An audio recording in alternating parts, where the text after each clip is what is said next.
This first question is for Nathan Bolton. How are you feeling before the game? You feeling nervous? Yeah.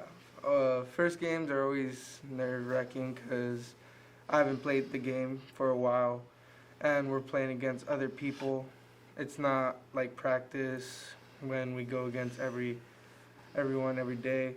So I will be nervous. I will be nervous for this game, but when I get that first hit, I'm gonna play the game like I usually do.